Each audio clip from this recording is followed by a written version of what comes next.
बच्चों, कक्षा 12 भौतिक विज्ञान की ऑनलाइन कक्षा में आप सभी का स्वागत है। जैसे कि आप लोग इस समय चैप्टर विवर्तन के बारे में पढ़ रहे हैं, इसके पहले की वीडियो में इस चैप्टर के थियरी से संबंधित ज़्यादातर टॉपिकों के बारे में हम आप लोगों को बता चुके हैं। आज की इस वीडियो में इस चैप्टर के थियरी के जो शेष टॉपिक बचे हुए हैं, हम आप लोगों को उनके बारे में बताने चल रहे हैं। तो आइए देखते हैं। आज का जो पहला टॉपिक है वह है प्रकाशिक यंत्रों की विभेदन क्षमता।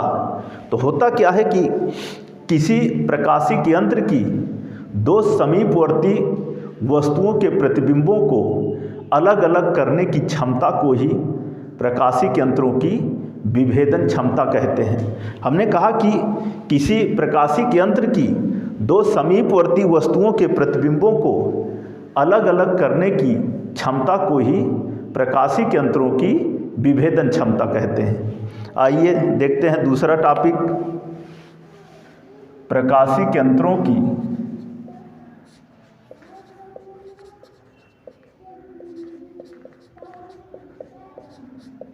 की विभेदन सीमा।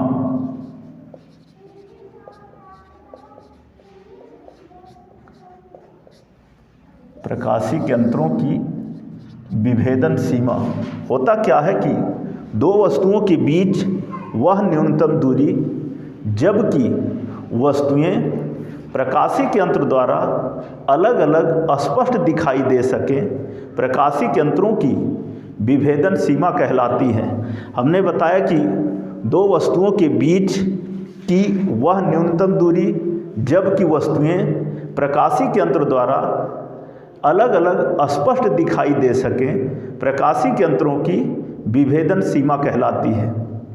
किसी भी प्रकाशिक यंत्र की विभेदन सीमा जितनी कम होगी, उसकी विभेदन क्षमता जो है वह उतनी ही अधिक होगी। अगला टॉपिक, दूरदर्शी की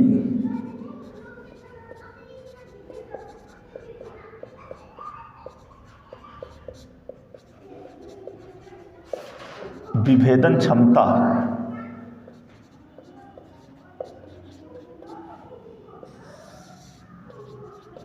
दूरदर्शी की विभेदन क्षमता। तो होता क्या है कि दूरदर्शी द्वारा दूर स्थित दो समीपवर्ती वस्तुओं के प्रतिबिंबों को अलग अलग स्पष्ट देखने की क्षमता को ही दूरदर्शी की विभेदन क्षमता कहते हैं। हमने आपको बताया कि दूरदर्शी द्वारा दूर स्थित दो समीपवर्ती वस्तुओं के प्रतिबिंबों को अलग अलग स्पष्ट देखने की क्षमता को ही दूरदर्शी की विभेदन क्षमता कहते हैं। अगला टॉपिक, दूरदर्शी की विभेदन सीमा।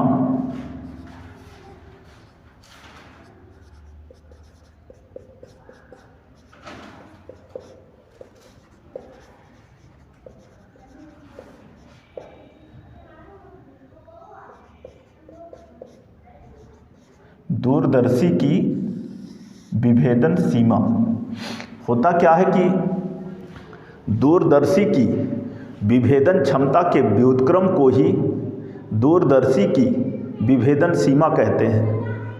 हमने बताया आपको कि दूरदर्शी की विभेदन क्षमता के व्युत्क्रम को ही दूरदर्शी की विभेदन सीमा कहते हैं।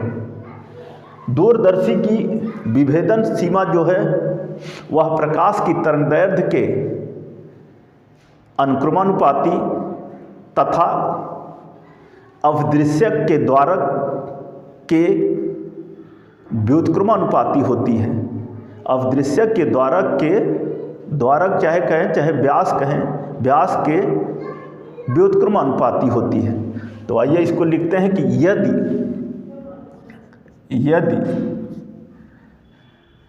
प्रकाश की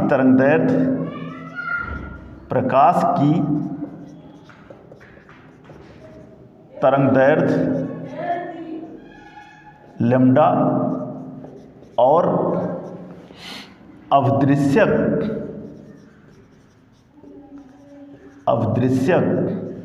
का द्वारक जिसे आप व्यास कह सकते हो, द्वारक स्मॉल डी हो, तब क्या होगा? दूरदर्शी की विभेदन सीमा proportional to lambda upon small D बराबर 1.22 लैम्डा अपान स्मॉल डी। कहने का मतलब विभेदन सीमा बराबर जो सूत्र होगा वह होगा 1.22 लैम्डा अपान स्मॉल डी। हमने कहा कि जो दूरदर्शी की विभेदन सीमा है वह प्रकाश की तरंगदैर्घ्य लैम्डा के अनुक्रमानुपाती और अवदृश्यक के द्वारक के व्युत्क्रमानुपाती होती है। यदि प्रकाश की तरंगदैर्घ्य लैम्डा और अवदृश्यक का द्वारक जिसे व्यास कहते हैं वह स्मॉल डी हो, तब दूरदर्शी की विभेदन सीमा proportional to lambda upon small D. और जब प्रोपोर्शनल हटेगा तो एक नियतांक आएगा और वह उस नियतांक का मान 1.22। तो इस तरह से दूरदर्शी की विभेदन सीमा बराबर 1.22 लैम्डा अपान स्मॉल डी। यही है दूरदर्शी की विभेदन सीमा का सूत्र। अब आप अगला टॉपिक देखिए। जैसे यहाँ पर हमने आपको दूरदर्शी की विभेदन क्षमता बताई, ठीक इसी तरह से सूक्ष्मदर्शी की है। तो अगला जो टॉपिक है वह है सूक्ष्मदर्शी की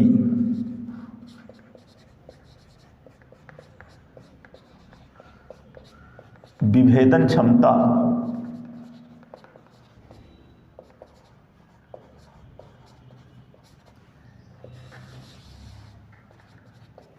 तो होता क्या है कि सूक्ष्मदर्शी द्वारा समीप स्थित दो समीपवर्ती वस्तुओं के प्रतिबिंबों को अलग अलग स्पष्ट देखने की क्षमता को ही सूक्ष्मदर्शी की विभेदन क्षमता कहते हैं। हमने कहा कि सूक्ष्मदर्शी द्वारा समीप स्थित दो समीपवर्ती वस्तुओं के प्रतिबिंबों को अलग अलग स्पष्ट देखने की क्षमता को ही सूक्ष्मदर्शी की विभेदन क्षमता कहते हैं। अगला टॉपिक सूक्ष्मदर्शी की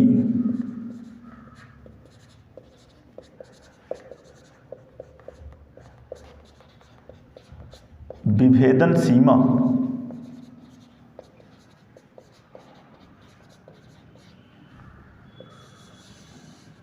सूक्ष्मदर्शी की विभेदन सीमा। तो होता क्या है कि सूक्ष्मदर्शी की विभेदन क्षमता के व्युत्क्रम को ही सूक्ष्मदर्शी की विभेदन सीमा कहते हैं।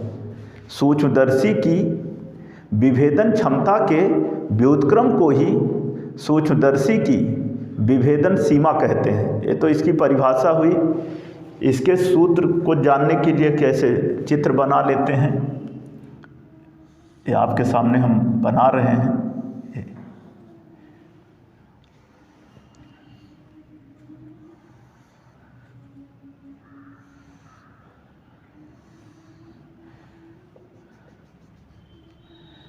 इस बिंदु पर ये वस्तु है और या जो है अवदृश्यक है।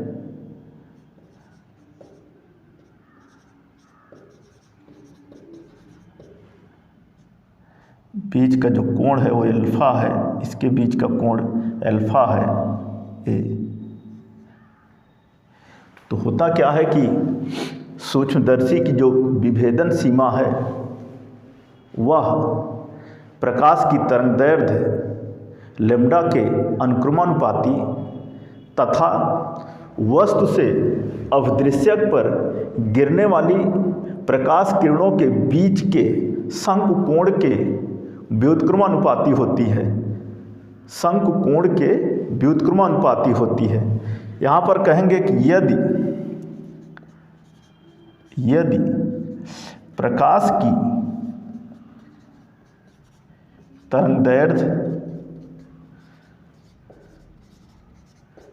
तरंगदैर्घ्य लैम्डा और वस्तु द्वारा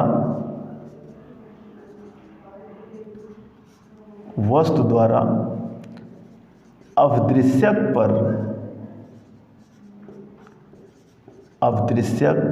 पर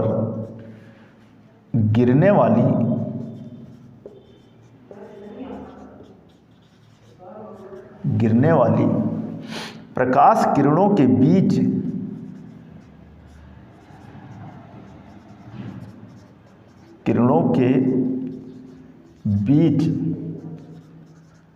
शंकु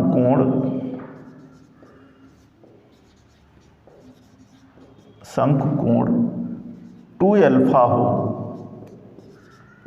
तब क्या हो जाएगा सूक्ष्मदर्शी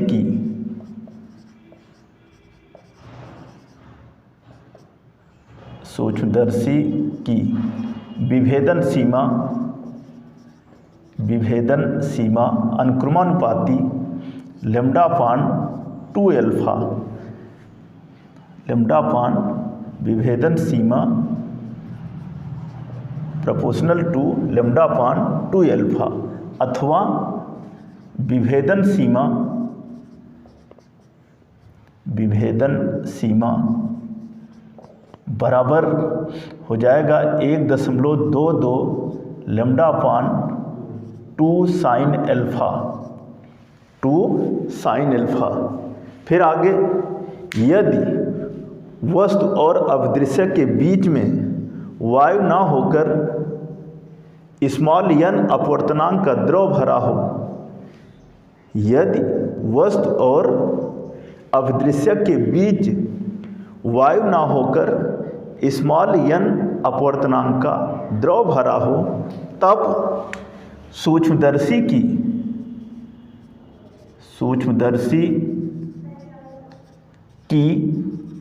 विभेदन सीमा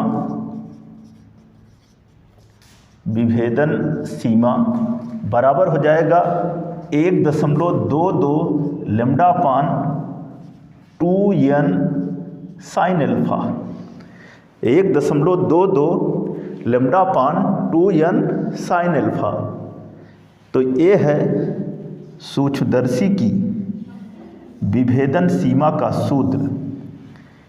यही जो है विभेदन सीमा बराबर 1.22 λ/2 sin α, ये भी होता है, या ये भी कह सकते हैं कि सूक्ष्मदर्शी की विभेदन सीमा बराबर 1.22 λ/2n sin α।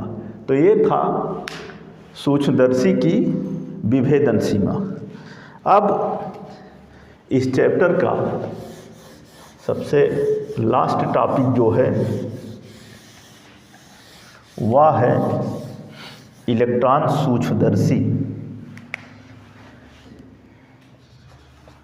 इलेक्ट्रॉन सूक्ष्मदर्शी